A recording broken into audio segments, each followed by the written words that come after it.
My name's Nick Lawrence. I'm a Chalkstream guide on the rivers of southern England. In this river you've basically got brown trout and grayling, and those are pretty much the only fish that we'll be targeting. There are other species here such as chub, pike. You will even get salmon run up here to spawn later in the season come December time. But mainly trout and grayling is sort of 80% of the fish in here. If I want to fish on a Chalkstream river, Yeah. how do I go about it? What do I need? You would need a rod licence. That's a given in any freshwater fishing in England. So if you're fishing a still water or a river, you need that licence. I think a licence is £25 for the year. And then if you would like to fish for migratory species, trout, sea trout or salmon, then you're going to need another licence, or you just buy the whole thing as one, which costs £75 a year. Today I've already seen a few pale wateries coming off. It might be that this might be the fly the fish are taking today. As it's the only fly I've seen, it's all I've got to go on so far. So basically that is a type of olive imitation, an upwinged fly. And these flies here basically all imitate upwinged flies. So they are almost emerging types of flies. So they're just breaking the surface. If we go to the other side of my box, we've got a variety of different, we call these sort of clink hammers, and then these are Adams. So I think to start with, we'll just go for a general pattern. You know, don't look too deeply into it. Pick a fly that's the reasonable size for what you've seen. That'll do. And then tie that on and hopefully it'll work. This is a parachute Adams. So the difference between a parachute Adams and a normal Adams is the white post on the top. That's the trout's view. We're going to tie this on with a blood knot or a tucked blood knot, and you would put the line through the eye. Have to have good eyesight for this one. Take the two bits of line, twist the fly 7 times. Is this the same knot you were taught? Yeah? Similar, but actually I haven't seen that twisting the fly. I've done it the other way, twisting Yeah. the nylon. But The difference is it makes quite a small loop yeah. when you twist the fly. I might have to change that one day when I can't see. And then I'm putting the line through that loop, not through the eye again. And then I'm just going to moisten the knot and pull it tight, and that's it. And then you just clip off the straggling end. And also, if you are tying it and the knot keeps slipping, sometimes you would tuck the line back in.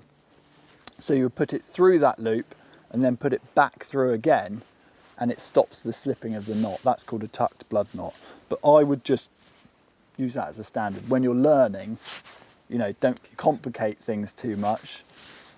6, 7 twists, put line through, give it a good pull. As long as it doesn't pull off, it's fine. And then just treat the fly before you start fishing with it. Bit of floatant. Try and not get this on the line, because if you get it on the line sits up very prominent on the surface, which means the fish start to see it. So just rubbing that into the hackles there. And then you're ready to go fishing. What do you think our chances are today? We're going to go out and have a go in a sec. So, well, I mean, we've got the whole afternoon, so we'll give it a good go. And I think there's a fair chance. There's a few fly hatching off, so I think we have a fair chance of spotting the odd fish and hopefully getting him to come up. The season on chalk streams down here for trout runs 1st of April till 15th of October, but the grayling season extends from that. That starts in June and runs through till March. So the trout and grayling are both in season at the moment, but most people stop fishing for the trout late September, early October, and then grayling carries on after that.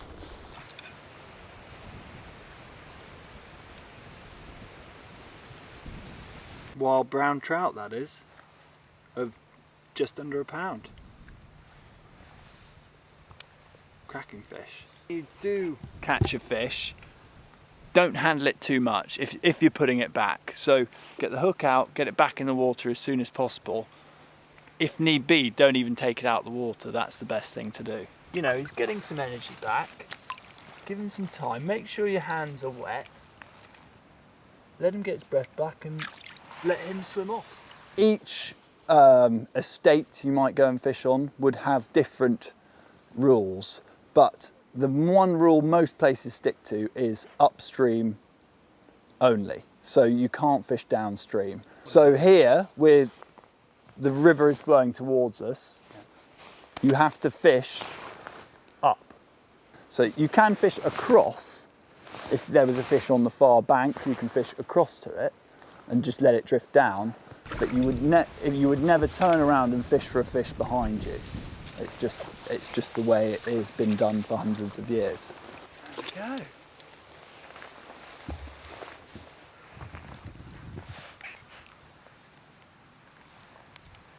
This is a grayling. Oh, there we go.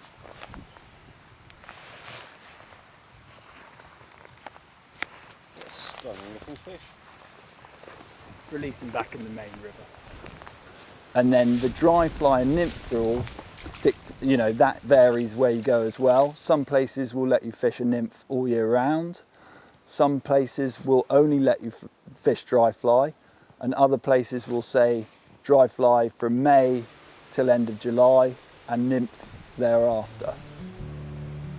I look after fisheries that are predominantly wild trout fisheries, so they're all catch and release, barbless hooks. I also fish on the Test, which is a stocked river, which you might go and fish and your limit is, say, a brace of fish or 4 fish, and then once you've caught those 4 fish you then have to leave. Again, you would have to refer to the rules of a particular estate. Trout don't grow that big unless they're forced to grow big. So generally, a sort of a good trout, or if it's a wild trout, would be £2. That would be a nice fish. So I would say the average size here would be between £1 and £2, something like that.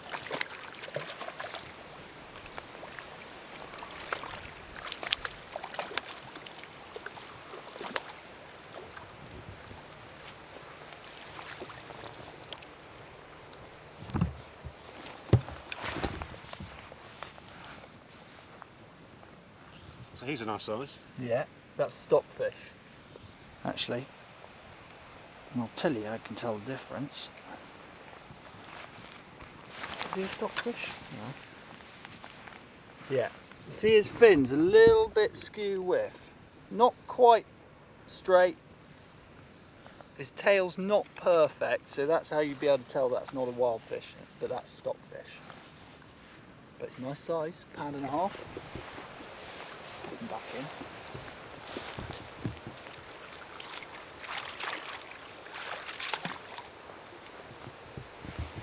So I've just changed tactic because the fish aren't really coming up on the surface. I've put a pheasant tail nymph on, and it's just got a little bit of red around the head of it there. This is a size 18 pheasant tail, and what I'm going to do is I'm going to throw it up in front of the fish and then hopefully just watch the fish's reaction. So if the fish turns to the side, it's more than likely taken my fly and I'll strike. I'll be watching for indicating on the line if the line straightens up anyway, but I'm actually watching the fish, not the fly, okay? You basically have to buy fishing to go fishing in England. Mainly you would either do that through an agent down here, or you would have to be a member of a club. I do a bit of work for Famous Fishing. They are a letting agent for Chalkstream Fishing, so you could get in touch with them. There's various other places. There's the Wye Usk Association in Wales, which is £20 for a day's fishing. Chalkstream fishing is expensive. You know, you're looking at sort of £150 to £200 a day minimum to fish a river like the Avon, the Test, the Itchen. That'll probably just about do with that rain coming in, I'd Yeah. say. My top tips for chalkstream fishing: find the flies that suit you the most and stick to them. Don't have hundreds and hundreds of flies and and then not use them all.